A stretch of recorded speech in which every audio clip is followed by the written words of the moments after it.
Hi, Mike here. You're watching Scout Restoration Yukon. In this video, I check pinion backlash. Use gear marking compound to see the gear pattern.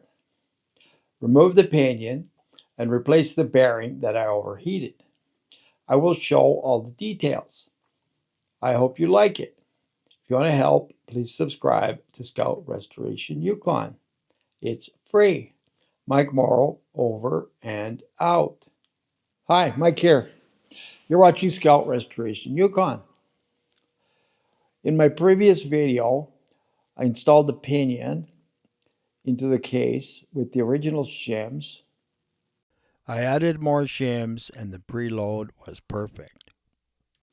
It had just the right amount of drag, so that's good. And I installed the crown gear onto the carrier flange and installed the carrier into the housing and torqued the caps to 80 foot-pounds, right? So now, before I apply the gear marking compound, I have to establish that I have the correct backlash. So the pinion yoke is hard on the bench, so it cannot move. So here's the backlash, and it's I think it's 9.5 thou. So it's just inside the allowable window.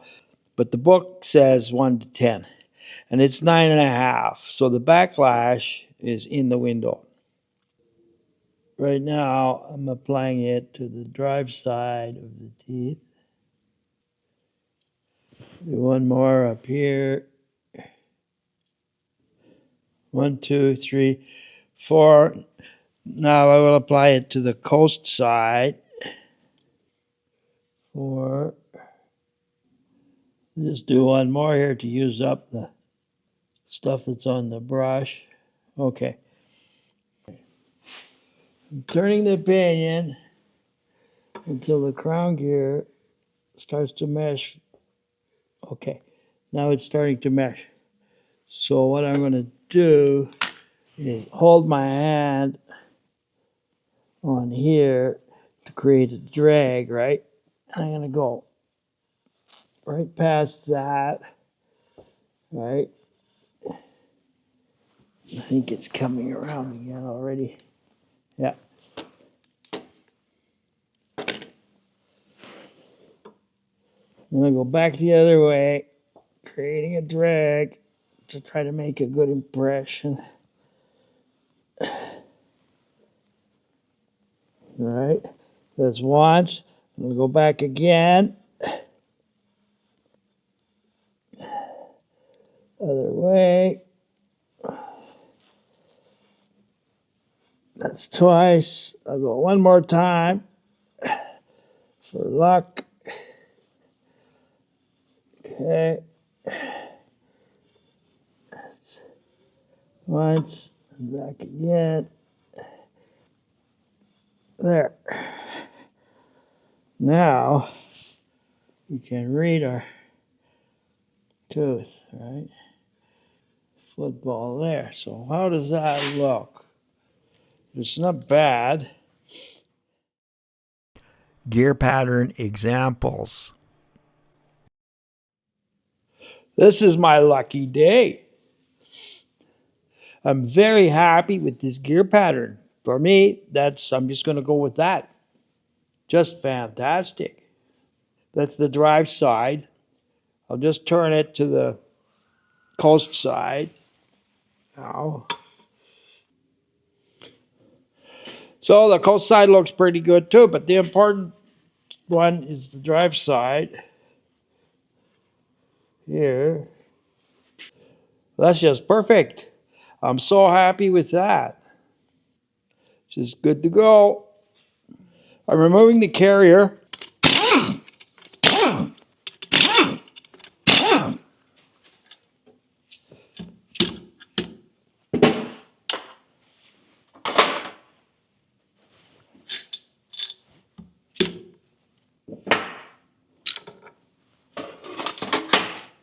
Right.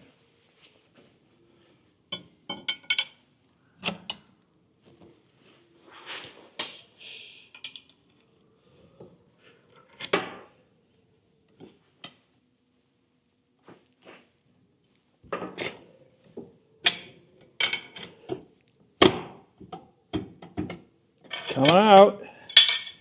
Pretty good.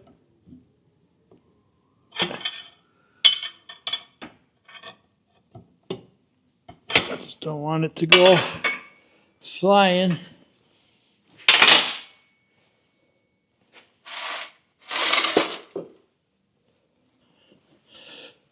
Just put a piece of plywood here. All right. There we go.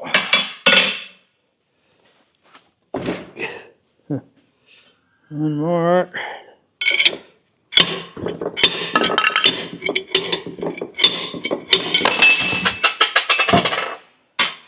Out she comes.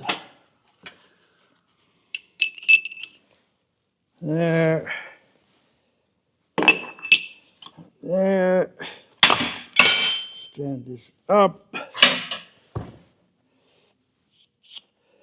Yeah, so here we go. Lacquer thinner and a little wire brush. Seems to be working pretty good.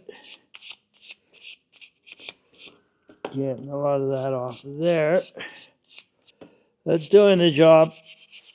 Cleaning that stuff off of there. We're going to remove the pinion knot.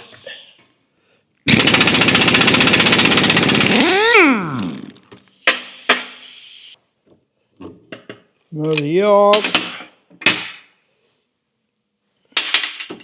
Washer. Knocking the pinion out.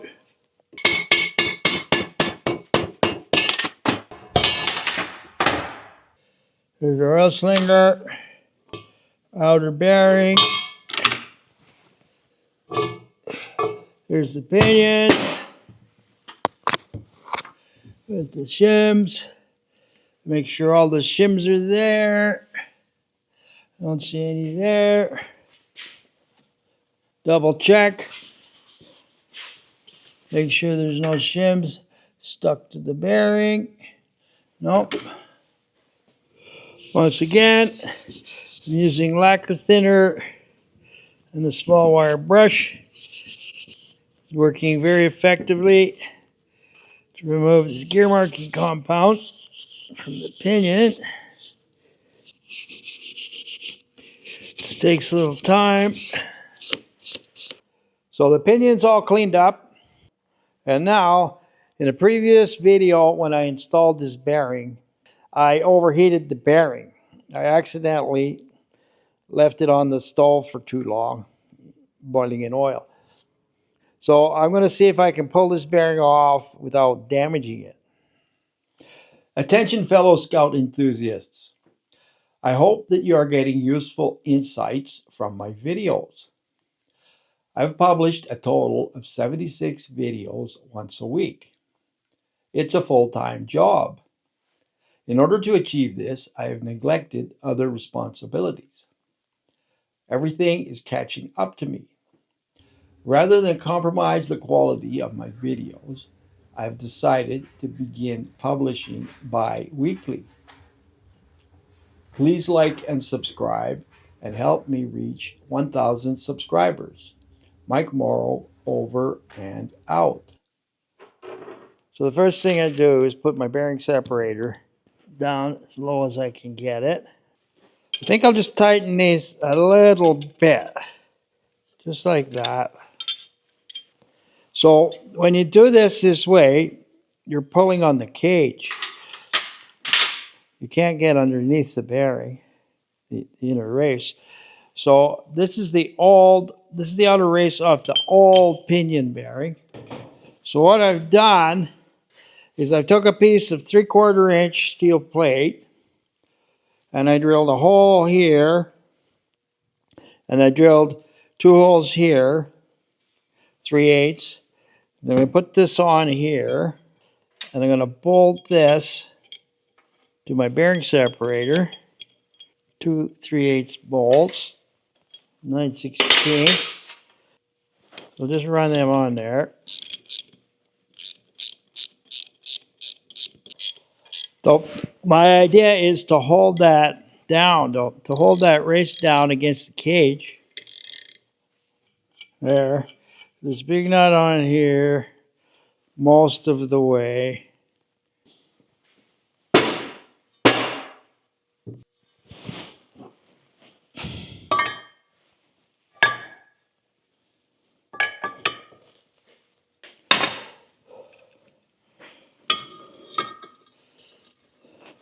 So I have 2 pieces of rectangular tubing clamped to the bench.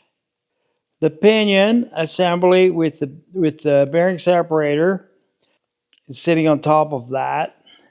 And I have this big nut here, and I have this big hammer here, and I'm just going to whack it.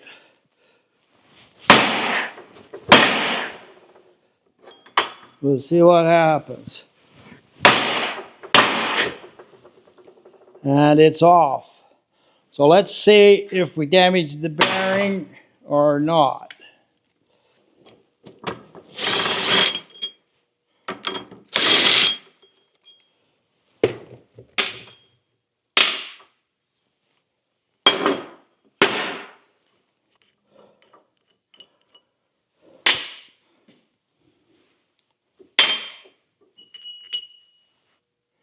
The bearing is not damaged. There's 2 little marks where the bearing separator touched it, but it's not going to make any difference to this bearing.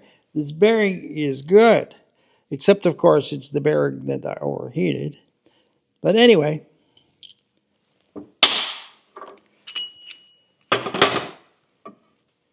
there we go.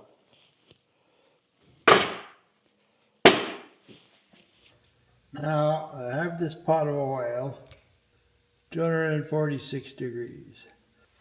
I'm putting the bearing in the oil. It'll take a while for the bearing to heat up. I think I'll take it off the burner now. So here's the bearing coming out of the oil. So the bearing goes on here like this. Got this little pipe here that's just the right size. I'm going to hit it with a hammer.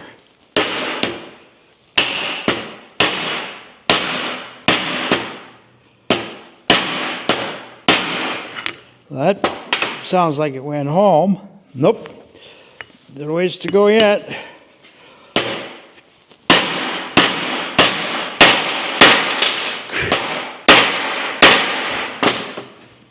Now, that's on there. Let's take a look at that here. It's a little feeler gauge. And I cannot get that little feeler gauge in there anywhere. So, that's our new bearing on there. Didn't get overheated. Ready to install into the housing. I'll just leave it, let it cool off. In conclusion, I'm glad to see the end of the bearing I overheated. In my next video, rear axle 8, I set the backlash. I install the pinion seal and reassemble the crown and pinion. Finally, I have good backlash and a good gear pattern. I will show all the details. I hope you like it. If you want to help, please subscribe to Scout Restoration Yukon. It's free.